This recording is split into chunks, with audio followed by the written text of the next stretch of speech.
Like I said, I bought this set of earphones. I don't like these earbud things, so they really don't. They're not comfortable in my ear canals as far as I'm concerned. This one surprisingly has a little microphone gizmo on it, so I bought it with in hopes that it helps with some of the sound issues on some of my videos. So this is my continuation of my 30-day world challenge with the who opposes evil, injustice, and injustice in your world. Well, as I said, in Stellar Frontiers, the individual player is the house lord of their house. They are creating their dynasty and their little empire on the fringes of settled space at the very far-flung regions of the Imperial Earth, depending on how you look at it.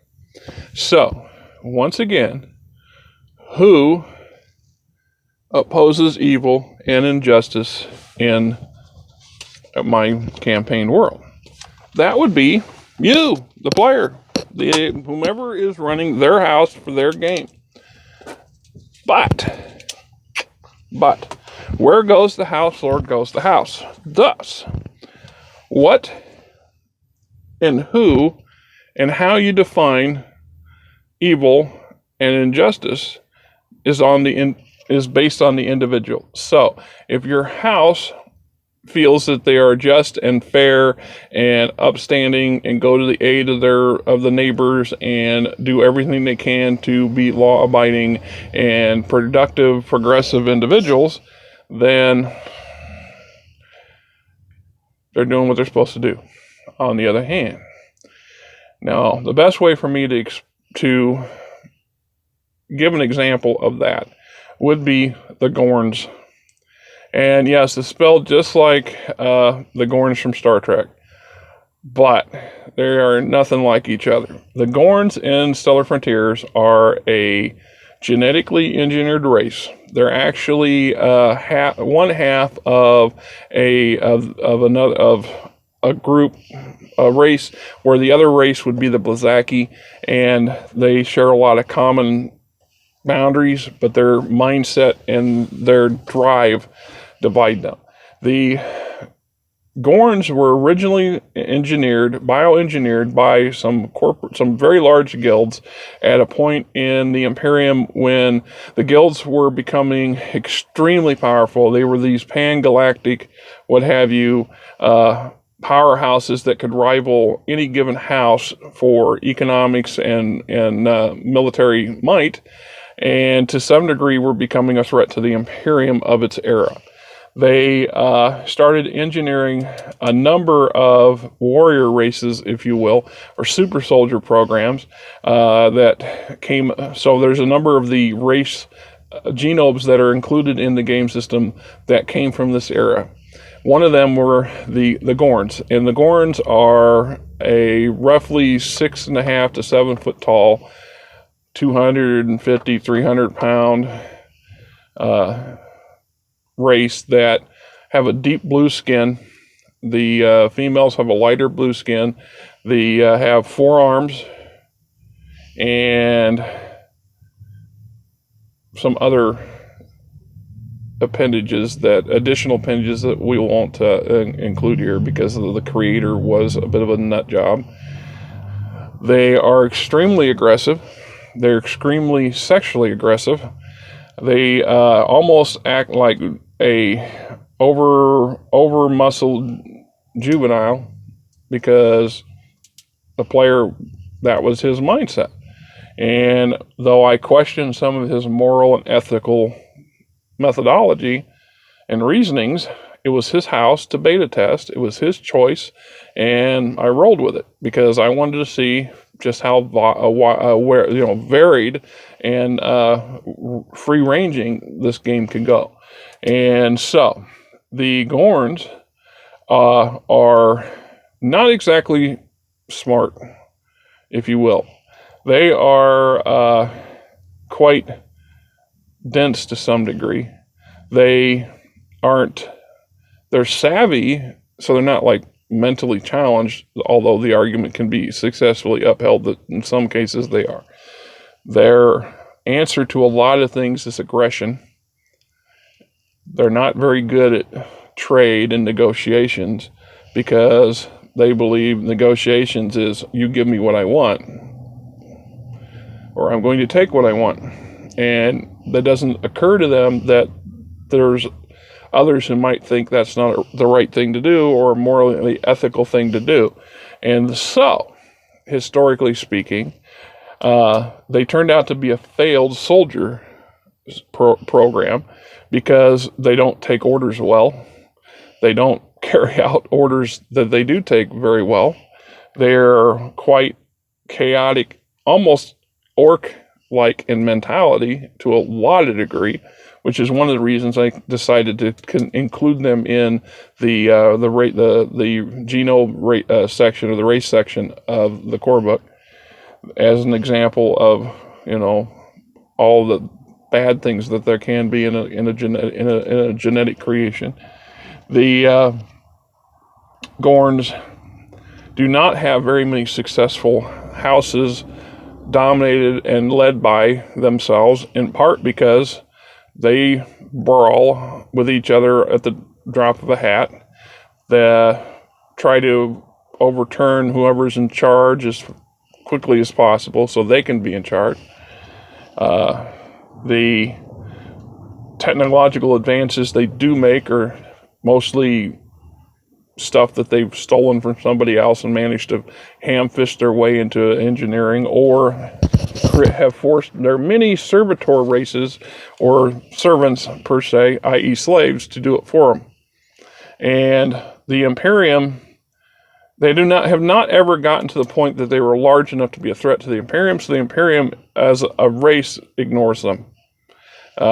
Individually, that's another animal. They're notorious in the underworld.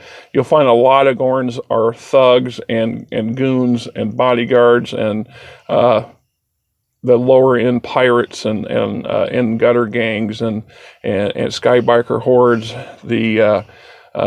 Some of them are savvy enough to become wealthy and bend the rule, so to speak. But as a species, as a genetic experiment, they're not exactly a successful one. Although one of their reasons for not having been pretty much erased from the books is that their prodigious ability for procreation. Okay, and that's that. The women tend to stay pregnant pretty much constantly. And if you got any young kids, you probably don't want them listening to this. So maybe I should have put it, 18 or plus writer, and I think I'll do that. But one of their chief exports is a organic beverage called Gorn milk. So. And the Gorns are not big on being farmers, so I'll let you imagination fill in the blank, and keep in mind that, like I said, they have numerous additional appendages. Say numerous, just several.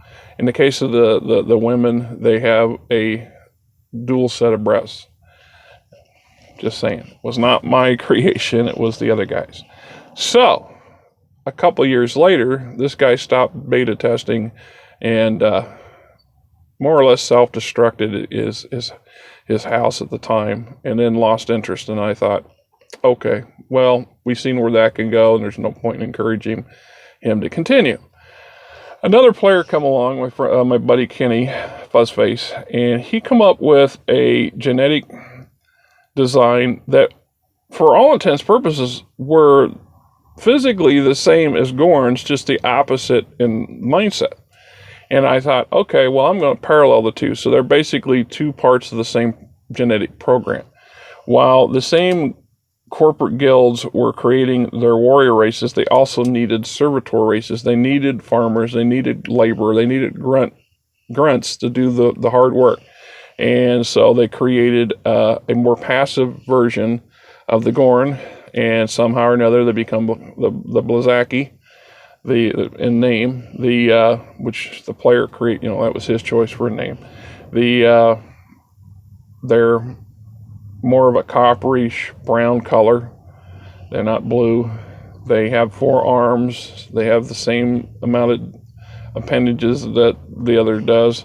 The Gorns are bald.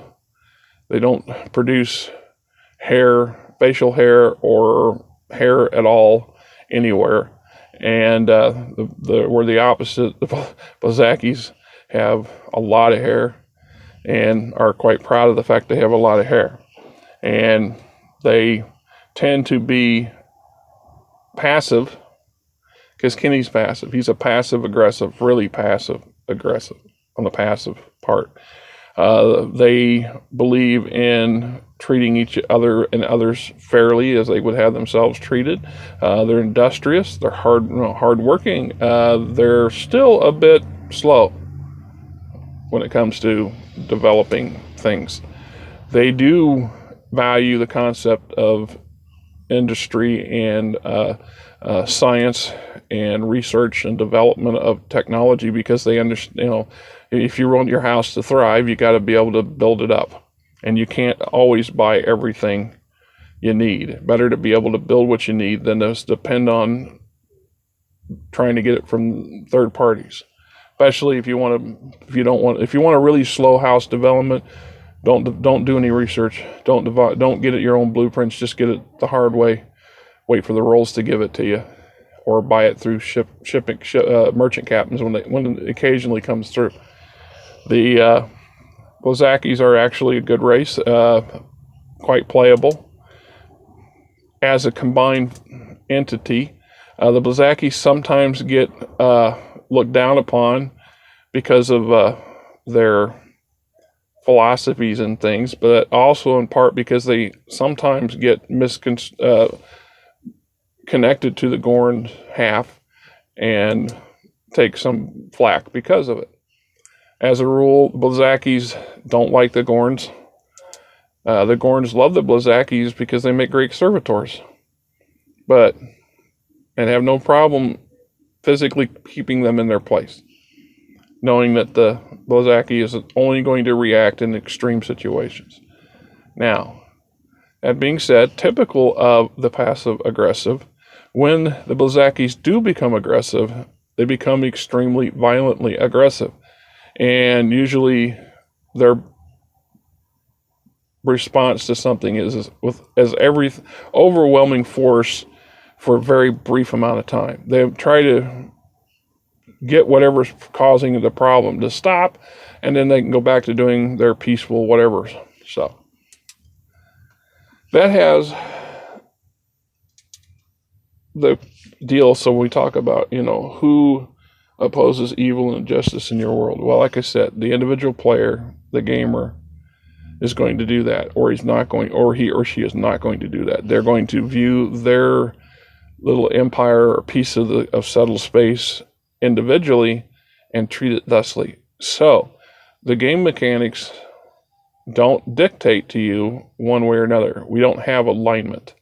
We don't have that because humanity doesn't have a set standard of alignments.